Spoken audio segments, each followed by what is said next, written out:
Hola, ¿cómo están? Bienvenidos a la primera clase de fisiología en el canal Medis y mi nombre es Eduardo Paiva y vamos a hablar de la fisiología celular. Esta es una nueva clase, una nueva versión 2.0. Tópicos que vamos a ver en esta clase: vamos a ver algunas generalidades de la célula, vamos a hablar de la membrana celular, el citoplasma y sus organelas, la mitocondria y vamos a hablar un poco del movimiento celular. En el cuerpo existen aproximadamente 100 billones de células y existen muchos tipos de células en todo el cuerpo que forman tejidos y órganos. Pero para poder entender la función de los órganos y las funciones del cuerpo es necesario conocer la organización básica de la célula y sus funciones. Las células están en espacios que contienen un líquido que nutre todo el tiempo a la célula. A este espacio se le llama intersticio.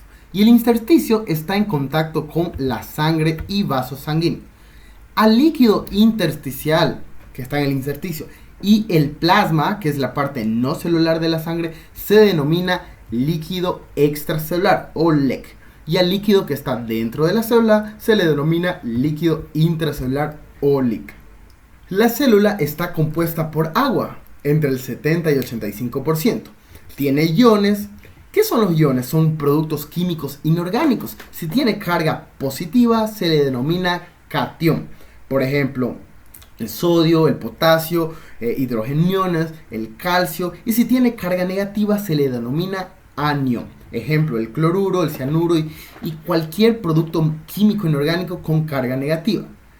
También la célula está compuesta por proteínas, entre el 10 a 20%, lípidos 2%, que mayormente son fosfolípido y colesterol.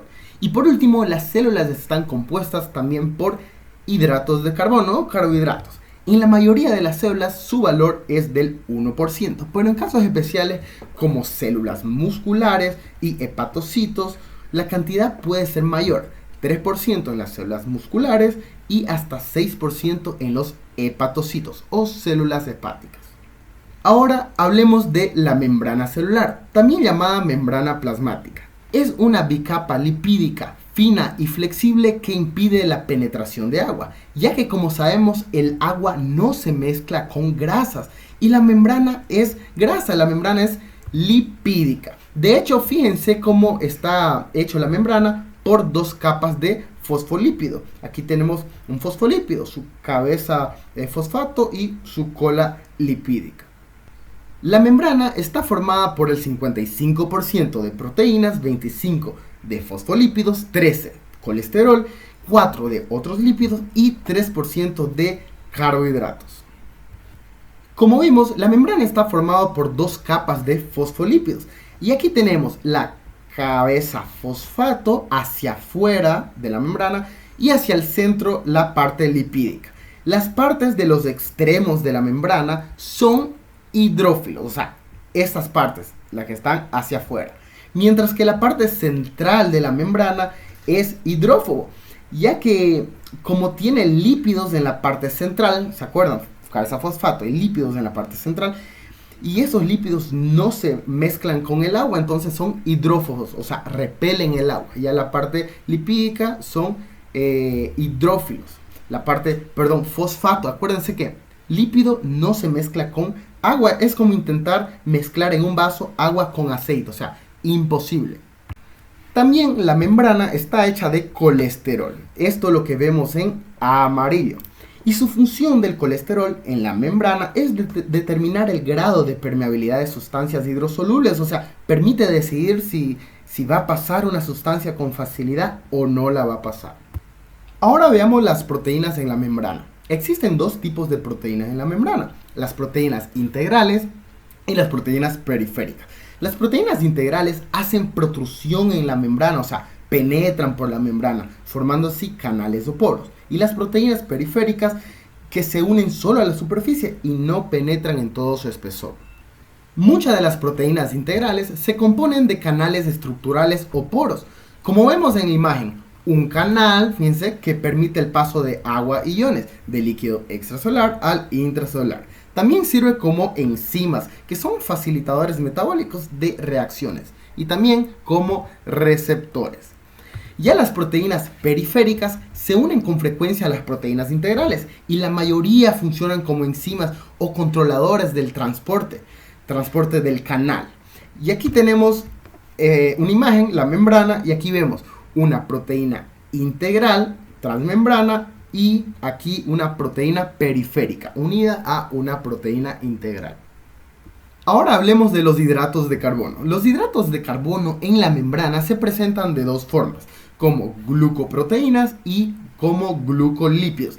De hecho, se nos hace fácil comprender si analizamos su nombre. Fíjense, gluco. Gluco significa hidratos de carbono y proteínas es proteína, obviamente. Entonces, glucoproteínas son hidratos de carbono unidos a proteínas. Lo mismo con los glucolípidos. Gluco, hidratos de carbono, y lípidos son los glucolípidos, hidratos de carbono unidos a lípidos.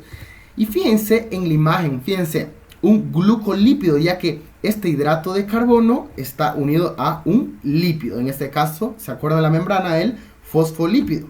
Y aquí tenemos, fíjense, una glucoproteína, un hidrato de carbono unido a una proteína, en este caso de tipo integral, transmembrana. En la mayoría de los casos, en la mayoría de las células, se presentan glucoproteínas, o sea, carbohidratos unidos a proteínas. Y existe un recubrimiento débil en la parte externa, o sea, un recubrimiento de hidratos de carbono. Y este recubrimiento se da solo en la parte externa celular. Y este recubrimiento débil de hidratos de carbono que recubre la superficie externa celular es llamada glucocálix. También llamada de todos estos nombres, glucocálix, glicocálix, es todo lo mismo. Y el glucocálix, yo prefiero llamarlo glucocálix. Glucocálix son hidratos de carbono unidos a núcleos de proteínas que recubren toda la superficie externa de la célula. Y entre sus funciones está que el glucocálix tiene carga negativa, por ende repele objetos con carga negativa. En algunas células el glucocálix también sirve como medio de unión, entonces hace que grupos celulares se unan entre sí gracias al glucocálix. También actúan como componente de receptor para la unión de hormonas, como la insulina, y también participa en algunas reacciones del sistema inmunitario, como la opsonización, que lo veremos en la clase de inmunidad. Y fijémonos en la imagen, aquí tenemos la bicapa lipídica, el citosol, la membrana, y en la parte externa los hidratos de carbono unidos a proteínas. Entonces tenemos la cubierta celular, el glucocálix. Ahora hablemos del citoplasma. El citoplasma está lleno de partículas diminutas y grandes orgánulos dispersos, todos estos dentro de la membrana celular. Y entre sus orgánulos están el retículo endoplasmático, aparato de Golgi, mitocondrias, lisosomas y peroxisomas. El líquido que contiene a las partículas diminutas, o sea, proteínas, electrolitos y glucosa disueltos aquí en el citoplasma, se llama citosol. Y ahora hablemos de las organelas. Vamos a empezar hablando del retículo endoplasmático. El retículo endoplasmático es una organela celular que se encarga de sintetizar o fabricar, digámoslo así, múltiples sustancias en la célula. Y el retículo endoplasmático se divide en dos: retículo endoplasmático liso y rugoso. El retículo endoplasmático rugoso, también llamado granular, contiene ribosomas formados de ARN y proteínas. Y la función del retículo endoplasmático rugoso consiste en sintetizar nuevas moléculas o fabricar nuevas moléculas proteicas de la célula. Ya del retículo endoplasmático liso o agranular consiste en sintetizar sustancias lipídicas o fabricar sustancias lipídicas, en su mayoría el fosfolípido y colesterol, y se llama agranular porque carece de gránulos de ribosomas, no tiene ribosomas. Y ojo, es importante recalcar que el retículo endoplasmático rugoso sintetiza proteínas y el liso sintetiza lípidos. Ahora hablemos del aparato de Golgi. El aparato de Golgi es una organela que está en íntima relación con el retículo endoplasmático. El aparato de Golgi es prominente, o sea, predomina esa organela en células secretoras como células del páncreas, glándulas salivales y cualquier célula que esté secretando cosas todo el tiempo, glándulas sudoríparas, etc. El aparato de Golgi forman lisosomas, que son organelas, que lo vamos a ver a continuación. Después de haber sido sintetizados por el retículo endoplasmático, forman vesículas, van al aparato de Golgi.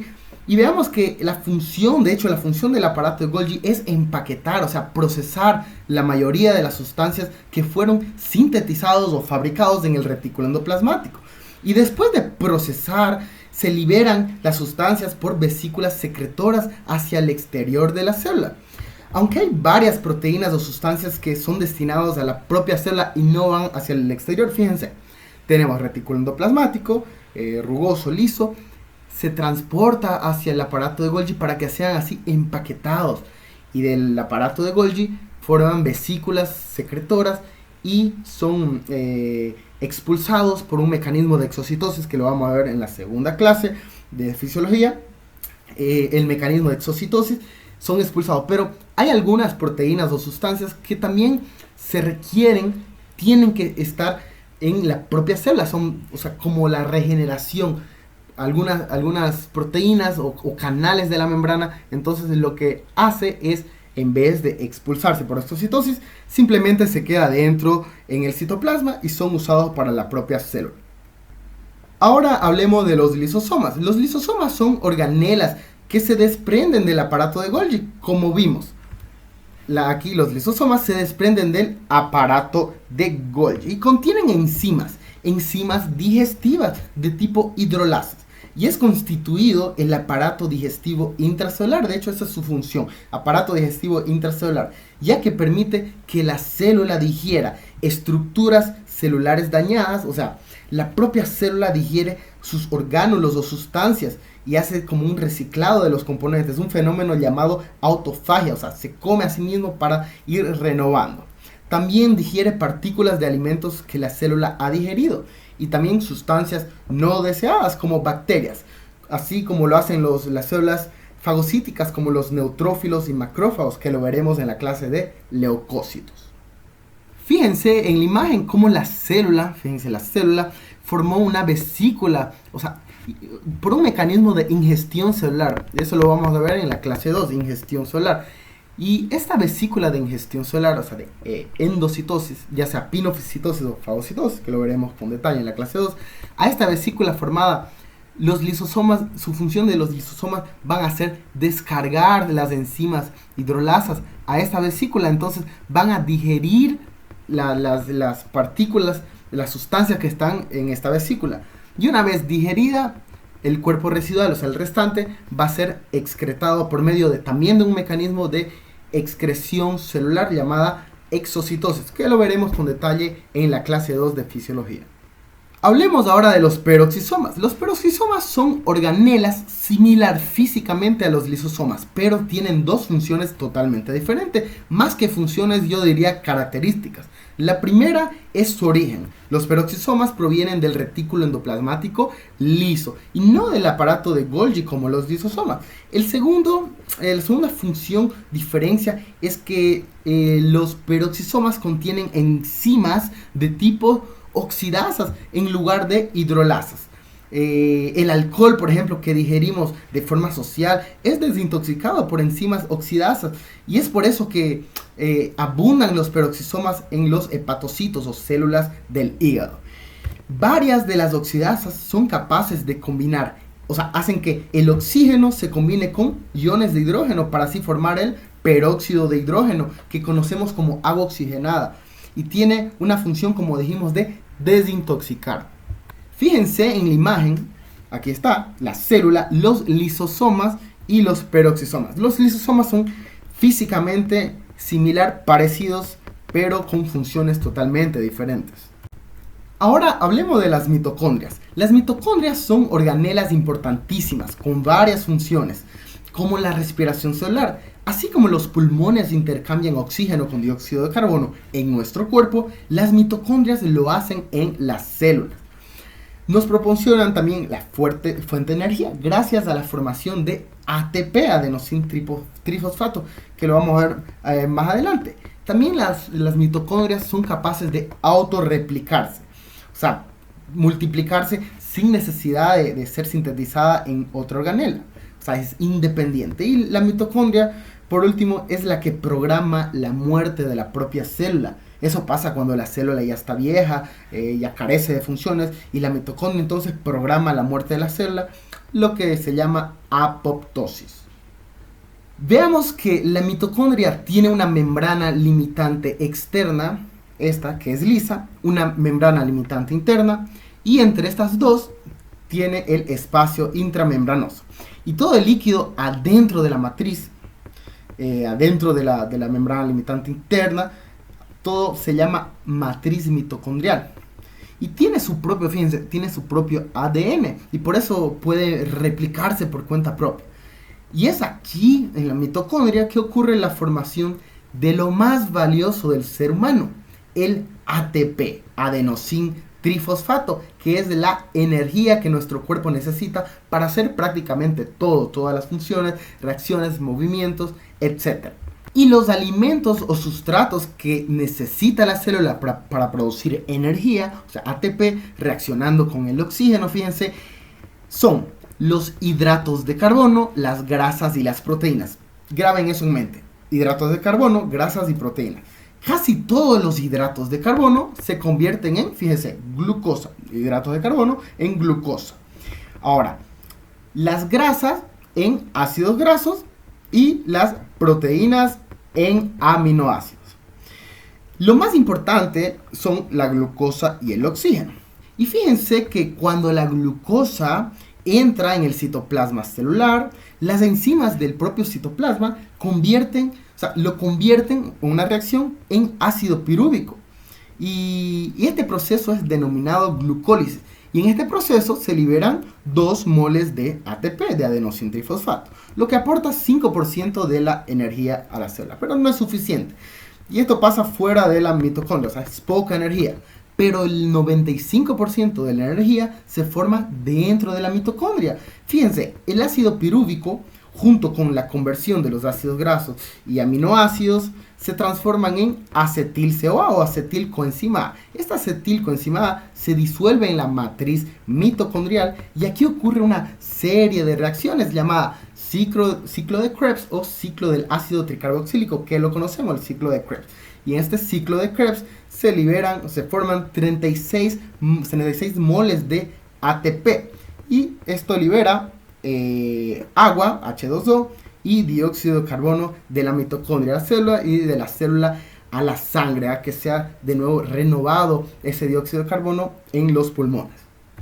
Ahora veamos el núcleo bien superficialmente. El núcleo actúa como un centro de control, o sea, contiene grandes cantidades de ADN que comprenden los genes, y estos genes determinan las características de las proteínas celulares, incluyendo características de enzimas de su citoplasma y, importante, de su reproducción.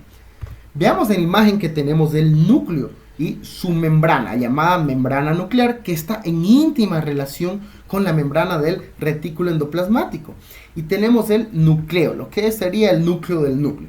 Contiene ADN en su citoplasma, fíjense, la cromatina contiene ADN. Y veamos que en su citoplasma, o sea, no es correcto decirle citoplasma, sino nucleoplasma. Y aquí ocurre una síntesis de ARN en el nucleolo, y después este ARN, por el ARN mensajero, viaja al retículo endoplasmático y conforme a la orden que se dio, se sintetiza el producto. Después pasa por el aparato de Golgi, donde lo empaqueta, y por vesículas salen afuera de la célula por exocitosis. O sea, es como una fábrica. El núcleo da el comando para que se pueda fabricar cualquier sustancia que sea, y a través de este ARN, fíjense, sale por aquí al retículo endoplasmático, y de ahí pasa retículo endoplasmático, depende de la sustancia, ¿no? Liso, rugoso, aparato de Golgi, lo empaquetan y se va hacia afuera por exocitosis. Y es como una fábrica, así. Uno lo fabrica, uno da la orden, empaqueta, sintetiza y así sucesivamente.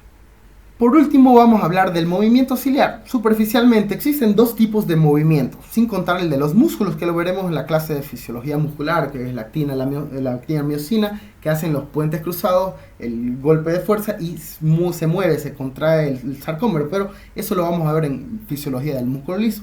Ahora tenemos que saber que existen 2 tipos de movimientos celulares, el movimiento amebiano y el movimiento ciliar.